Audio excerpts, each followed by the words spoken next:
యూనివర్స్‌కి connect అయ్యామని ఎలా తెలుస్తుందని ఒకరు అడిగారండి. ఎలా తెలుస్తుంది? యూనివర్స్‌కు మనం ఎలా కనెక్ట్ అయ్యామో తెలిసేదంటే, ఆటోమేటిక్‌గా మన మైండ్‌కి తెలియకుండా ప్రశాంతమైనటువంటి స్థితికి వచ్చేస్తుంటుంది. మనకి ఎలాంటి యాంగర్, డిసప్పాయింట్‌మెంట్ ఏది రాదు. అట్ ద సేమ్ యాంగ్జైటీ కూడా మనం లోనవ్వం. సో, మనకి నేచర్ సపోర్ట్ చేస్తుంటుంది. మనకి వెళ్తుంటాం ముందుగా అక్కడ గ్రీన్ లైట్ పడిపోతుంటుంది. సో, ఏదో అనుకుంటామో ఎవరో ఒకళ్ళు దానికి హెల్ప్ చేస్తూ ఉంటారు. సో, ఈ విధంగా పంచభూతాలు భూమి, నీరు, అగ్ని, వాయువు, ఆకాశం, ప్రకృతి కూడా మనకు సపోర్ట్ చేస్తున్నట్టు మనకు తెలిసిపోతుంది. ఎస్పెషల్లీ బటర్‌ఫ్లైస్ ఉంటాయి కదా! ఆ బటర్‌ఫ్లైస్ మనకు కళ్ళ ముందు ఎక్కువ కనపడుతుంటాయి.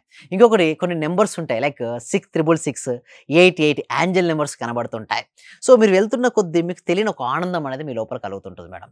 సో, ఎప్పుడైతే అలాంటివి వచ్చినట్టు సిగ్నల్స్ కనబడుతుంటే ఏందంటే మీకు ఫార్వర్డ్ మంచి రోజులు ముందుకు లేదనుకోండి ఒక మంచి మెంటర్ అంతందుకు ఈ వీడియో చూస్తున్నారంటే వారు యూనివర్స్‌తో కనెక్ట్ మనం అయితున్నారు. అనుకున్నవన్నీ వెంటనే జరిగిపోతే గూడా యూనివర్స్‌కి కనెక్ట్ కనెక్ట్ అయినట్టు. అయినట్టే మనకు తెలిసిపోతుంటుంది. అండ్ త్వరగా థాట్‌లెస్ స్టేజ్‌కి రీచ్ అవుతుండ అంటే ఆలోచన ధ్యానం చేసినప్పుడు ఏమవుద్దంటే వారు ఫాస్ట్ కనెక్టివిటీ ఏర్పడుతుంది. ఎన్నో ప్రశ్నలకు ధ్యానంలో గూడా వాళ్ళకి సమాధానాలు తెలిసిపోతుంటాయి.